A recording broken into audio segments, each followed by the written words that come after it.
Bon, salut à tous, j'espère que vous allez bien. Donc aujourd'hui, petite vidéo explicative sur l'utilisation de mon sondeur. Vous avez été beaucoup à me poser cette question en commentaire depuis déjà bien longtemps et j'ai jamais pris le temps de faire cette vidéo. Donc pour mon sondeur, qu'est-ce que j'utilise comme batterie? Donc pour l'alimenter, j'utilise une batterie SH lithium.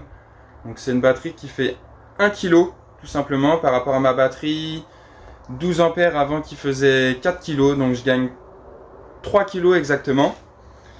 Sinon pour les caractéristiques, donc c'est une batterie 12 volts pour alimenter les sondeurs traditionnels et c'est une 20 ampères.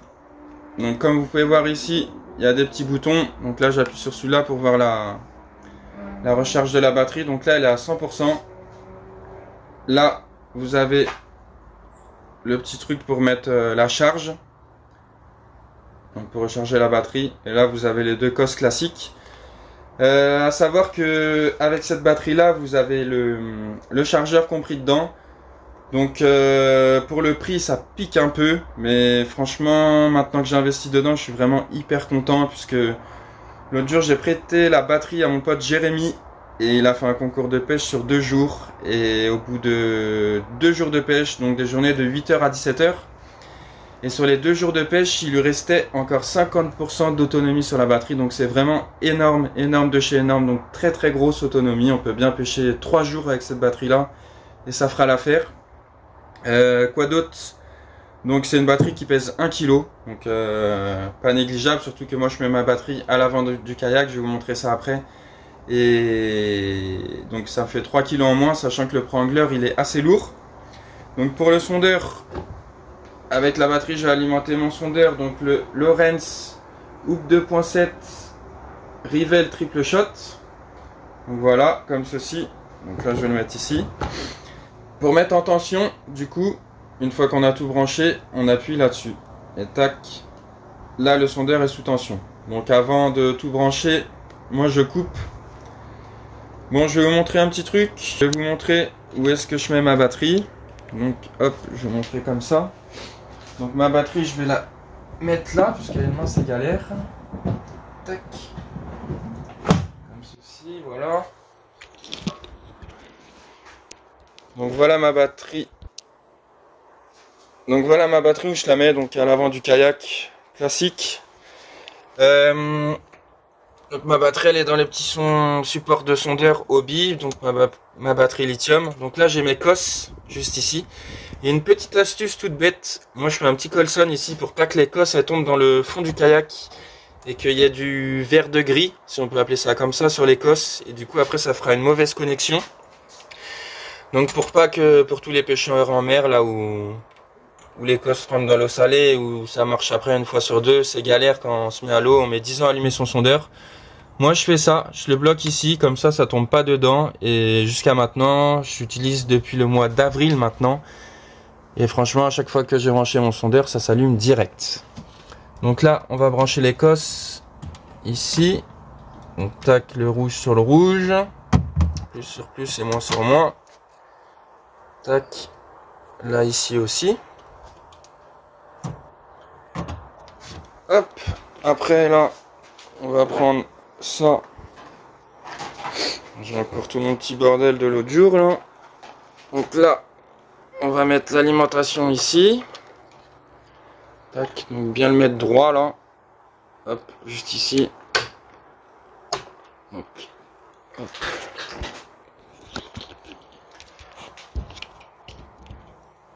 Hop, on va brancher l'alimentation. Tac, juste ici, sans trop forcer, pour pas tout casser. Et là, on va mettre la sonde. Donc voilà, donc comme ceci, en bas l'alimentation du sondeur et là la sonde. Donc après, une fois qu'on a fait ça, on va aller l'allumer juste ici. Et là normalement, une petite impulsion pour démarrer, et c'est parti, ça démarre direct. Donc là on va attendre un petit peu. En plus, surtout un gros avantage, c'est que bah là, comme on a une très grosse autonomie, avant je jouais sur la luminosité pour avoir de la batterie toute la journée, mais là On peut mettre la luminosité à balle toute la journée.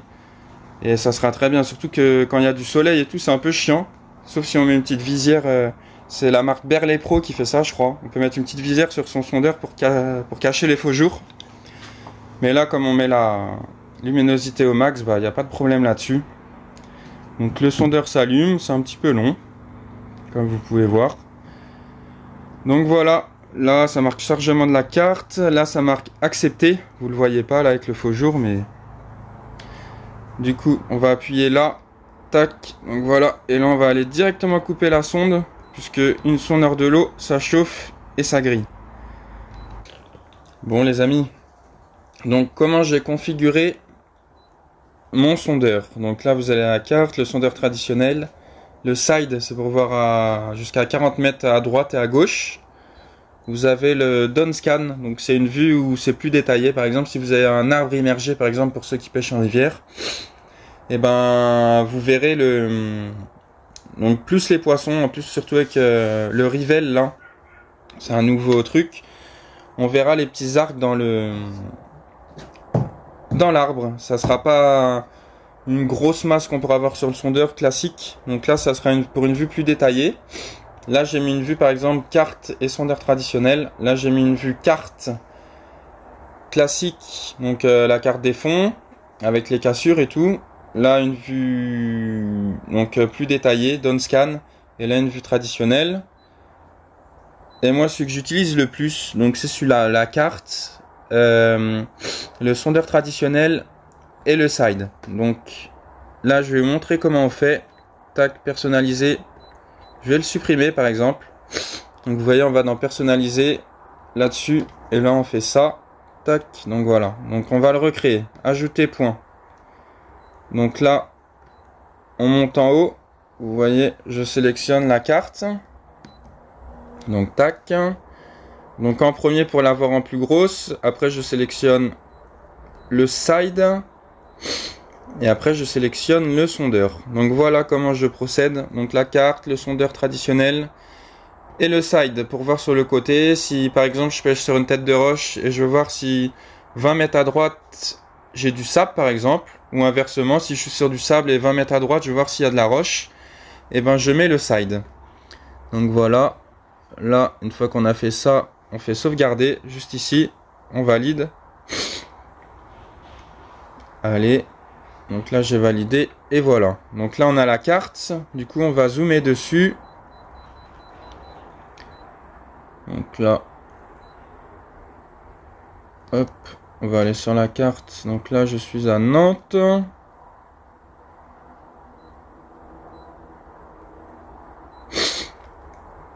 On va remonter.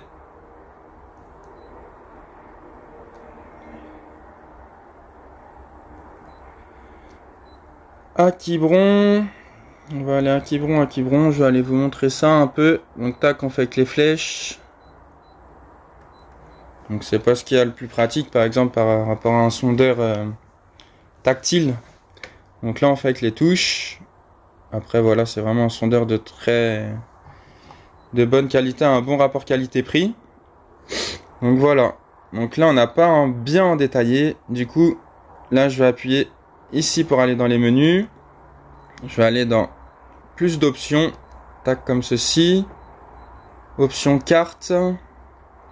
Là je vais descendre carrément utilisateur, je vais mettre standard. Et là normalement je devrais avoir ma carte de comment je l'utilise. Parce que le jour je suis allé en eau douce et j'ai changé ce paramètre, voilà, tac. Et là si on zoome pour le coup,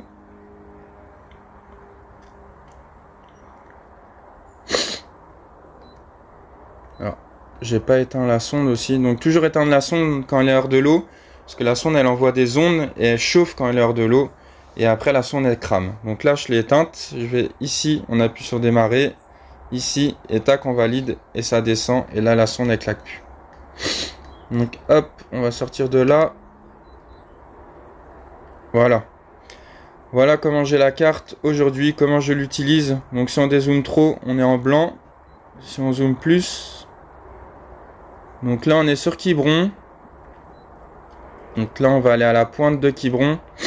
Donc comme vous pouvez voir, C'est bien détaillé. Donc là, on voit qu'on a plus de fond. Ça, c'est l'estran. Donc c'est tout ce qui est en vert, c'est où la mer se découvre, où il peut y avoir plus d'eau à marée basse. Donc là, c'est pris en compte avec les plus gros coefs. Donc, hop, on est où là? Port d'Algen. On va aller à la pointe là. Je sais qu'à la pointe là, c'est très sympa. Tac, on va zoomer. Comme ceci. Pointe du Congel. Attention ici, il y a du fort courant, fort courant, fort courant. Donc là, on peut voir tous les petits îlots. Donc là, l'estran, comme je vous ai dit, en plus clair, là en beige, c'est les zones qui se recouvrent pas, même à marée haute, même avec les plus gros coefs, normalement ça se recouvre pas. Et là, on peut voir toutes les petites stries là, tous les petits traits. Et en fait, plus les traits sont resserrés et plus la cassure elle est abrupte. Donc voilà comment j'utilise la carte. Donc par exemple là, si on zoome ici, on sait que là on va avoir une petite tête de roche juste ici. Après autour là, c'est vraiment... Les traits sont vraiment espacés, du coup on peut se dire qu'il y a peut-être du sable. Et pour vérifier tout ça, donc moi j'utilise cette vue là, comme je vous ai expliqué tout à l'heure. Où là, je mets le side pour voir sur chaque côté, et là je mets le sondeur, donc là pour capter les poissons, voir si les poissons sont entre deux eaux ou pas, ou ils sont plus sur le fond, et là on va avoir une technique d'approche, donc peut-être avec une plombée plus légère sur un leurre souple, ou en surface, si par exemple il y a des poissons entre deux eaux, on peut attaquer en surface, et si ça marche pas, on peut faire au leurre souple. Et là le side, ça va permettre par exemple de voir, là par exemple, on sait que le petit curseur, il est sur une tête de roche, et du coup on va avoir de la roche, là ça va être vraiment accidenté le fond, et sur le side on va voir que 20 à 30 mètres à droite, on va avoir du sable.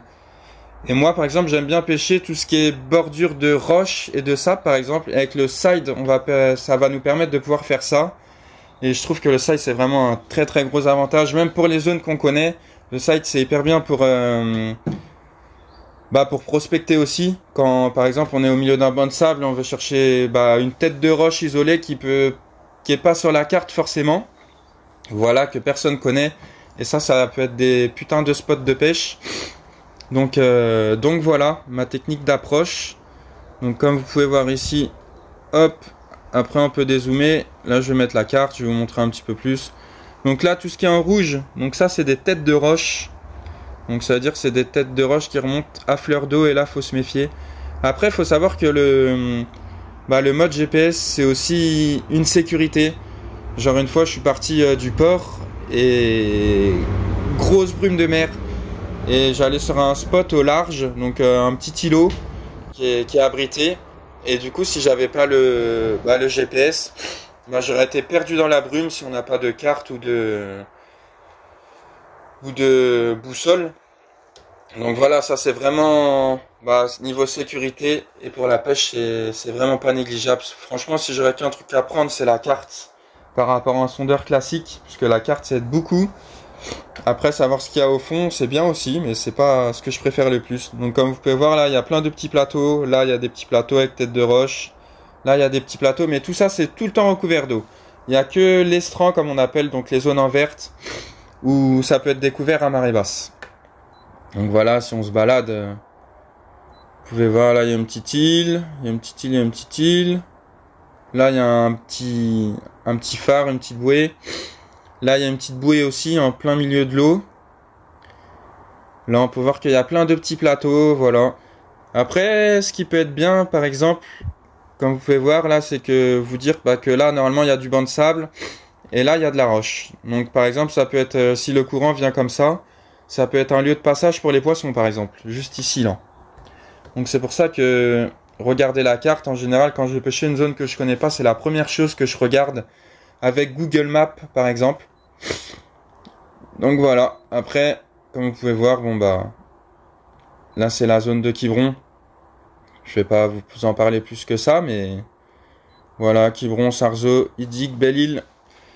Donc hop, donc j'utilise ce mode là comme je vous ai dit. Après par exemple en rivière je vais peut-être utiliser la carte et le sondeur traditionnel comme ceci. Après la carte c'est moins C'est moins important en rivière, je trouve, qu'en mer. En fait, pour les grandes étendues, la carte c'est hyper bien, surtout si on pêche en pleine eau. C'est vraiment un super repère. Donc, qu'est-ce que je pourrais vous dire de plus? Donc ça. Donc là, on va mettre ça. Donc là, ici, vous avez les kilomètres par heure, comme vous pouvez voir. Donc là, ça avance pas. Là, vous avez la température extérieure. Donc là, c'est la température qui fait dans le garage, au final, de 24 degrés. Là, vous avez les kilomètres parcourus dans votre journée. Donc à partir du moment où vous l'allumez et vous l'éteignez, ça vous met les kilomètres parcourus.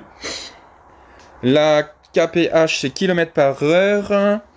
Et là, vous avez la... Comment on appelle ça là? L'heure. Donc ça, c'est hyper bien quand vous êtes à la pêche. Vous dites que c'est marée basse, par exemple, à 18 h. Là, vous dites dans 15 minutes, c'est marée basse. Par exemple, on va aller faire du poisson nageur dans peu d'eau. Du leurre de surface. Ou voilà, c'est vraiment un très très bon repère. Ça évite de sortir le portable ou regarder la montre. Là, vous tournez les yeux, tac, vous avez l'heure. Donc là, pour aller sur l'option de la carte, donc là, elle est sélectionnée. Qu'est-ce que je pourrais vous dire de plus? Donc plus d'options, qu'est-ce qu'on a? Donc moi, je mets tout le temps voir devant. Comme ça, vers où on avance, par exemple, si le courant nous fait reculer, on aura la flèche qui recule. Et si on va vers l'avant, par rapport à nous, on ira tout droit. La flèche, elle sera comme ça, quoi. Donc je mets tout le temps orientation en haut. Après, option carte, donc je sélectionne communauté, marée courant, easy view, sonar chart. Donc là, c'est pour bien voir toutes les cassures. EPO profonde, donc j'ai mis à 0. Donc là, par exemple, vous pouvez voir une petite alerte si vous voulez. Non, ça, j'ai pas. Qu'est-ce que j'ai mis d'autre? Donc j'ai mis type de présentation internationale, profondeur de sécurité. Donc là, on pourrait mettre 2 mètres. Par exemple, quand on est à 2 mètres, ça bip. Mais moi, je vais pas le mettre. Tac. Détail de la carte, j'ai mis standard. Donc voilà. Goto curseur, qu'est-ce que j'ai mis là? Donc voilà, ça c'est pour mettre le GPS par exemple. Mais ça, non, ça m'intéresse pas.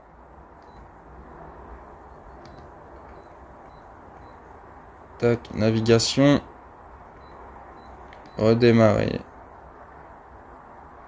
Annuler. Voilà, j'annule.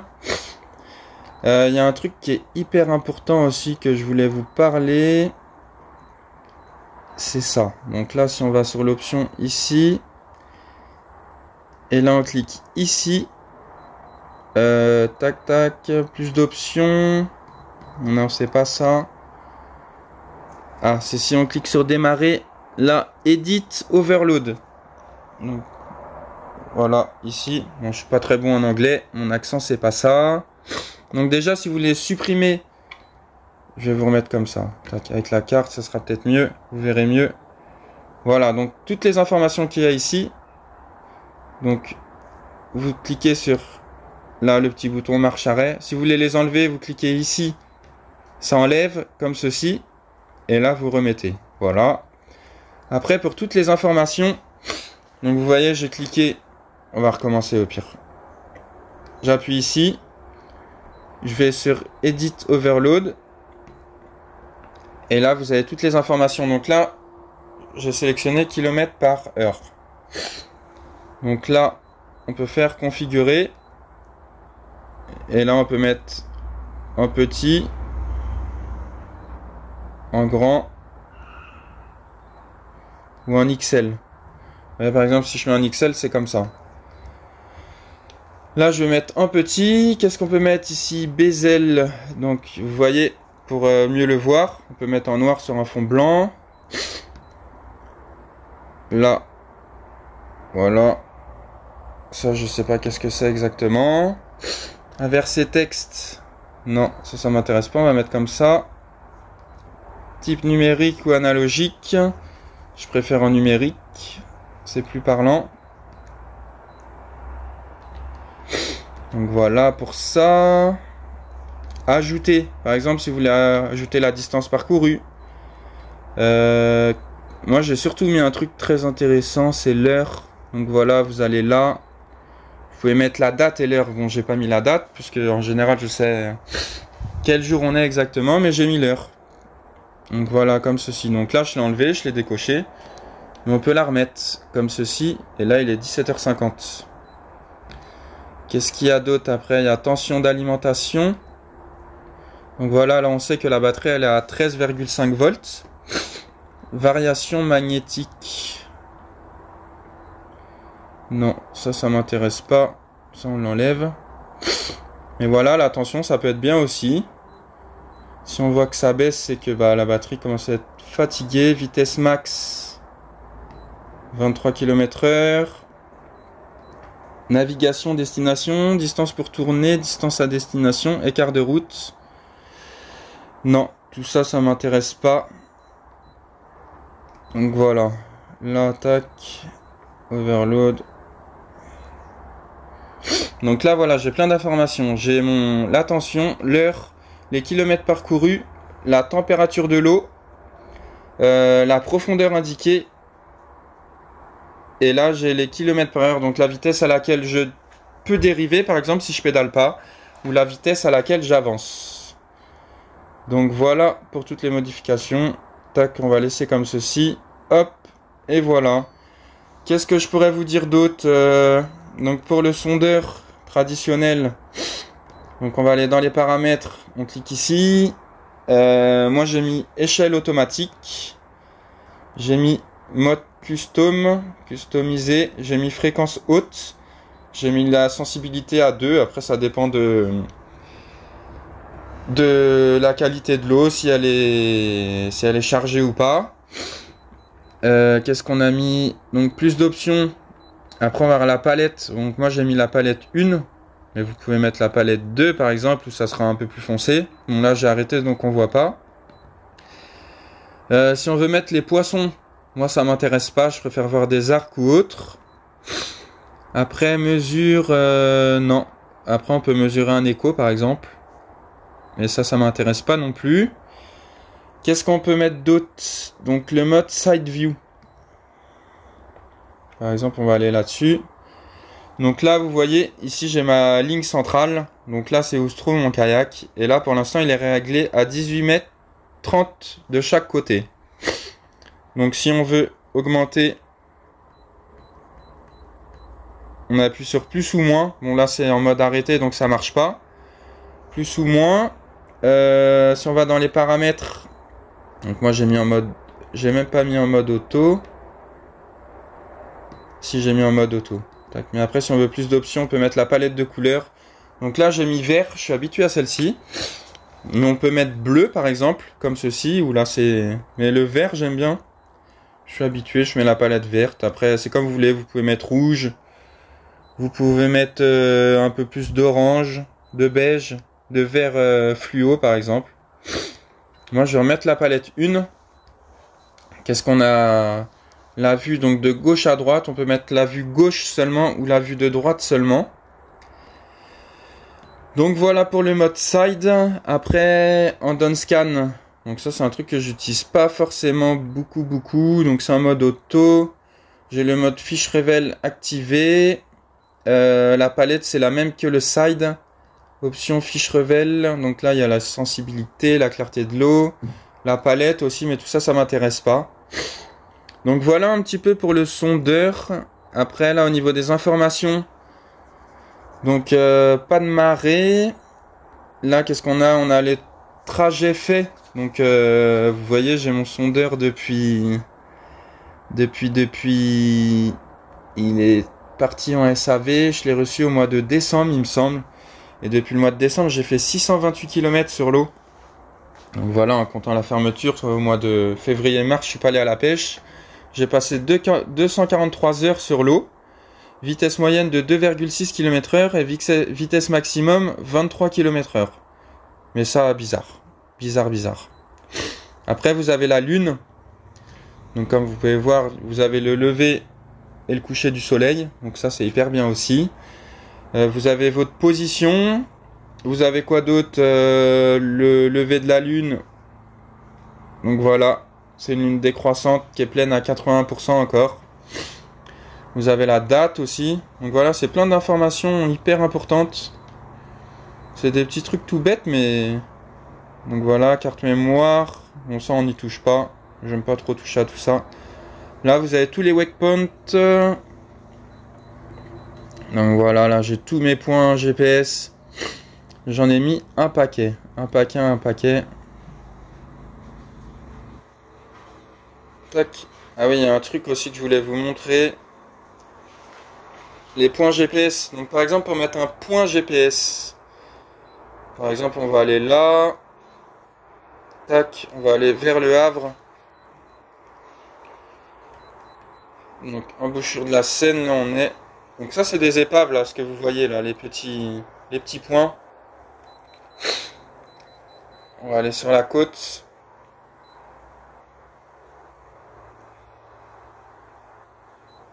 Tac, comme ceci. Le Havre c'est un endroit que je connais pas du tout. Pas du tout, pas du tout. Donc là vous avez l'estran. Et puis là ça doit plonger direct à mon avis. Parce qu'il n'y a pas de couleur. Donc on voit le fond là. Alors on va trouver un autre truc. Oh.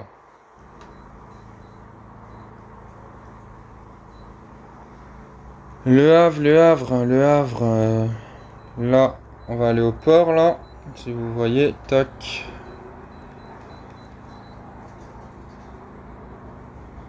Donc voilà.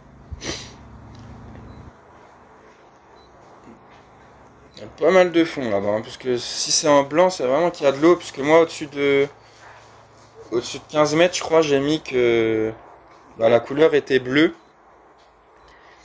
Donc là, on va mettre un point. Donc pour mettre un point, par exemple, là, je suis sur une grosse cassure, là, vous voyez, tous les traits sont resserrés. Pour mettre un point, on appuie ici. Voilà, donc c'est le waypoint numéro 245, mais après, vous pouvez le changer, par exemple. Donc avec les flèches, vous pouvez mettre, je sais pas, lieu, par exemple, si c'est un point pour le lieu. Donc là, j'ai le placement. Là, vous pouvez mettre, par exemple, un poisson. Vous pouvez mettre une encre. Qu'est-ce que vous pouvez mettre d'autre? Vous pouvez mettre une roche, un banc de poisson. Tout ce que vous voulez. Et là, après, vous pouvez changer les couleurs de vos symboles. Tac. Donc là, par exemple, si on met un poisson comme ça, le poisson, on peut le mettre jaune, par exemple, si c'est du lieu jaune. Et voilà. Après, on va enregistrer et on appuie sur ici, valider. Donc ça, au final, c'est la touche retour. Ça, c'est la touche pour mettre un point GPS, par exemple. Tac. On va faire annuler. Ou par exemple, vous voyez votre carte. En fait, là, je suis parti au Havre et je veux retourner où je suis. Et ben, j'appuie directement sur effacer curseur. Et là, on va revenir directement en Loire-Atlantique, à Nantes. Donc voilà. Voilà, voilà. Ici, le bouton allumer, éteindre. Donc si on reste allumé, on l'allume. Si on reste allumé, on l'éteint. Juste une petite pression comme ça, on arrive dans les menus. On peut régler la luminosité, par exemple, plus ou moins. On peut mettre le mode nuit, comme ceci, où là, tout sera plus sombre. Mais ça, c'est un truc que je n'utilise pas trop non plus. En général, même quand je pars tôt le matin et la luminosité est basse, je mets la luminosité plus faible. Là, vous avez tous les paramètres. Donc la navigation, la carte, donc c'est une carte navionique, toutes les informations, les waypoints, le sondeur, l'alarme, les unités. Donc là, moi, j'ai mis les distances en kilomètres. Vitesse en km par heure, puisqu'en général ça sera en mph, je pense. Donc c'est les trucs des États-Unis là-bas en anglais. La profondeur j'ai mis en mètres. L'altitude en mètres aussi. Le cap et la température, j'ai pas mis en Fahrenheit, j'ai mis en degrés. Donc voilà pour ça. Là, en eau peu profonde, par exemple dans les alarmes, on peut sélectionner activer.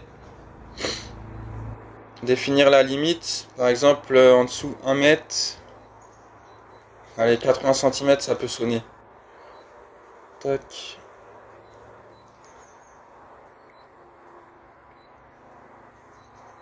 Zéro, 0, 0, Donc voilà, 80 cm. Là, on a une alarme activée. Voilà. Donc quand je suis dans 80 cm d'eau, par exemple, quand on va dans le menu alarme là, et ben si j'ai 80 cm d'eau, ça va sonner. Par exemple, pour pas taper les pales sur le fond, ben, on va mettre une petite alarme. Comme ça va biper. Après, il y a sûrement d'autres paramètres. Hein. La vitesse, l'arrivée, la tension. Pour la tension, on peut mettre une sonnerie aussi, si la tension est trop basse. Voilà, il y a plein de petits paramètres. La température de l'eau, si l'eau est en dessous de 5 degrés, ça sonne aussi. Vitesse basse, si par exemple on est en dessous de 9 km/h, ça sonne. Ça doit être un truc comme ça. Après voilà, ça c'est pas des paramètres que j'utilise le plus. On a quoi ici? On a l'historique, on a ce qui est actif. Donc voilà un petit peu le fonctionnement de mon sondeur, comment je l'utilise. Après de temps en temps je vous montrerai des échos au sondeur. Donc que je peux voir, ça peut être des échos de barre. Après c'est avec le temps qu'on voit que si c'est des sèches, si c'est des lançons, si c'est du fourrage, si c'est du bar, si c'est de la dorade, si c'est du macro, en fonction de la position, on va dire dans les hauteurs d'eau par exemple. Si c'est des tout petits échos, je saurais que c'est du macro. Après ça c'est avec le temps, c'est le temps passé sur l'eau qui va vous permettre de voir ça. Mais dans mes futures vidéos, je vous montrerai les échos souvent et je vous dirai qu'est-ce que c'est. Mais voilà un petit peu comment j'utilise mon sondeur, comment je le paramètre. Les fonctionnalités qu'il a. Donc ça c'est un sondeur qui vaut 600 € je crois. Et franchement il fait un petit peu tout. Bon après niveau résolution c'est pas ce qu'il y a de mieux. Mais pour moi ça fait le job pour l'instant. Après je vous dis pas que plus tard je m'achèterai pas un sondeur mieux. Peut-être avec une sonde live ou je ne sais pas. Mais en tout cas c'est un budget un sondeur. Donc là le sondeur je l'ai mis sur une petite platine Ralbladza. Un petit support Ralbladza comme ceci. Et voilà, là, le petit étrier du sondeur. Et là, j'ai mis une petite gaine d'électricien avec des petits Colson. Et je le ressors juste ici, là, sur le côté. Donc voilà mon sondeur. Donc toujours éteindre la sonde aussi, pensez-y. On appuie ici, on va là, là, là. Et là, on sélectionne ici, juste à droite. Tac. Et là, on enlève, on coupe la sonde. Si je veux la réactiver, j'appuie ici et air bip. Après, si vous appuyez ici, vous pouvez aller sur ici. Vous cliquez ici, ça éteint le sondeur par exemple. Donc voilà un petit peu la configuration. Ici c'est pour avoir les différentes pages. Après là les flèches, tac. Et après là c'est plus ou moins si vous voulez zoomer ou pas. Donc voilà, en tout cas j'espère que cette vidéo vous aura plu. Une petite vidéo explicative où je vous parle de mon sondeur, de ma batterie qui l'alimente. Sachant que celui-là c'est un sondeur qui utilise 1,3 ampères heure, donc le Hook Rivel 7. Donc par exemple sur une batterie en plomb, si vous faites 1,3 ampères multiplié par 10, si vous faites le calcul, et ben vous avez votre total d'utilisation en fait. Si vous faites ce calcul là, et vous saurez combien d'heures vous allez pouvoir utiliser votre sondeur. C'est un petit calcul tout con, mais après sur les batteries lithium c'est complètement différent. Parce que mon pote Jérémy, il a passé, je sais pas, peut-être 18 heures sur l'eau la dernière fois et il lui restait 50% de batterie alors que ça utilise 1,3 ampères heure. Donc ce calcul-là, c'est bon pour les batteries en plomb. Moi, je faisais ça pour ma batterie en plomb et c'était à peu près un truc comme ça. Bah, ce nombre d'heures-là. Mais voilà, qu'est-ce que je peux vous dire d'autre sinon oui, la carte. La carte. Donc... la carte, hyper important, on la met juste ici, là, sur le côté du sondeur. Donc ça, c'est un petit truc étanche, hein, bien laissé étanche contre les embruns ou autres. Donc ici, j'ai la carte, donc la petite carte navionique. Donc là, j'ai la carte Europe qui me permet d'avoir les fonds des lacs, des rivières, de la mer, partout en Europe. Et puis bah, c'est tout. J'espère vous avoir bien expliqué, vous avoir aidé surtout, puisque j'ai pas mal de demandes là-dessus, j'avais pas mal de commentaires. Andy, est-ce que tu peux nous montrer comment tu utilises ton sondeur? Donc je trouvais ça important de vous faire l'explication du sondeur, de la batterie. Et voilà, en tout cas j'espère que cette vidéo vous aura plu. Comme d'habitude, n'hésitez pas à liker, partager, vous abonner. Et puis on se retrouve très prochainement dans d'autres vidéos. Allez, ciao ciao, bye bye les amis.